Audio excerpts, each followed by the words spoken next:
So I've learned that spiritual development is not only about love or light, it's also about recognizing the evil outside and inside of us. Nietzsche said that the tree that rises up to heaven must first send its roots down to hell. And even Carl Jung elaborated a lot on the shadow integration. And it was only very recently that I think I began to scratch the surface of his deep and detailed work. As a way to heal ourselves, we often contemplate ways how other people's actions and their choices might have harmed us in life. But we seldom speculate the darkness within us and how that plays through each one of us. These days, we find a lot of men and women have the same complaint of each other, of how toxic their relationship is, of how toxic the other person is. And the common theme is that in everyone's story, it's always the other person who is the villain. And it isn't that these individuals are lying. Come to think of it, I think actually they are telling the truth in most of the cases. But that's their own version of truth, which is limited by their own point of views. And so now to answer this internal question of why it's been me all the time which has been knocking in people's head, they seek out help from their friends or a therapist, let's say. And rightly so, because at the end of the day, we are human beings, we are social beings, and we grow with cooperation. But then sometimes you end up finding a therapist that would tell you that, oh, it's not your fault, and you just okay the way you are. But what this does is, that it robs you of any opportunity to look at your own shadow. And I think it just adds to more darkness that plays through you. And in the short run, although you might feel happy and relieved initially, but it's just a temporary fix. And I'm sure, the person ends up relapsing again in a loop.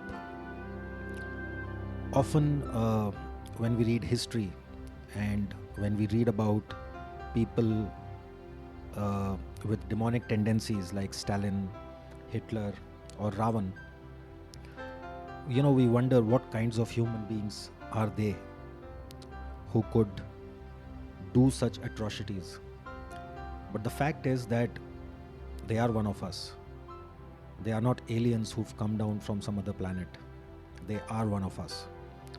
And the fact is that each one of us also has some potential of extreme evil as well as profound good when the correct circumstances arrive.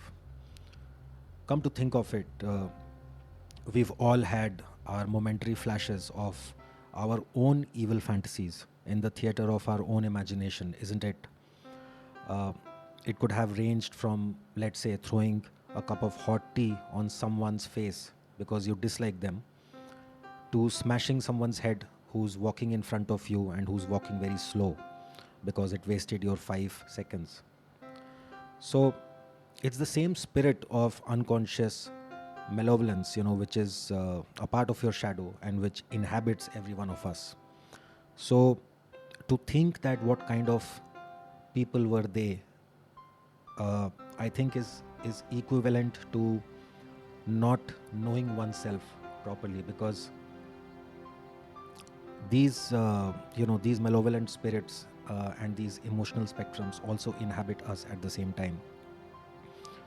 So shadow integration, to my mind, means to first realize and acknowledge our own potential of evil that's lurking in the unconscious. And the next step, which is often the hardest one, is to confront it without getting disturbed by it and to gaze it in the eye. And the final step would be to transmute that unconscious part with your conscious part, and that ends up breaking the duality. So, in my case, I discovered that one of my shadows I discovered one of my shadows by lifting weights. Quite ironical.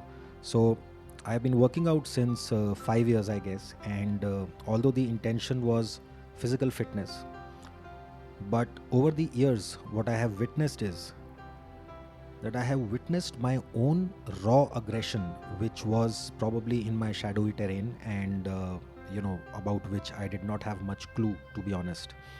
So, I witnessed this aggression coming forth from within myself, and through the activity of lifting weights and working out, I was able to transmute this unconscious shadow side with my conscious harmonious side.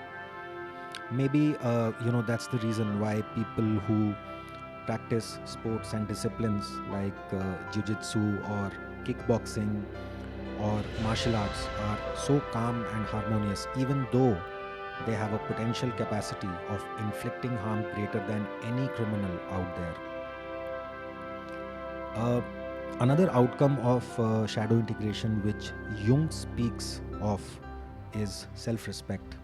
And why not? Because I think any integrated person, will automatically have a higher degree of respect for themselves than someone who is disintegrated, or who is confused by their own dualities. uh, so I think this self-respect, which Jung talks about, also comes because you now know that there's an element of warrior inside you which you did not know of earlier, and you've been able to transmute this shadowy element with your conscious and peaceful side. And so you start respecting yourself, as an outcome, and then the people start respecting you. And moreover, when someone understands the philosophy of evil without assuming it away, or without you know uh, looking at it, they are automatically able to spot the evil and psychopathic tendencies of a potential predator. I think what the new age spirituality misses is this depth with which ancient scriptures have examined archetypes and archetypical bases or axioms. So, while love and happiness would obviously be the ultimate goal of everyone, but I think the new age spirituality attempts to bypass the real journey by focusing solely on that end goal. And that's why, the school of thought maybe contributes to the inability to conceptualize evil at multiple levels, and therefore ends up feeding it instead. Feeding the evil, I mean, at the individual and at the collective level, both.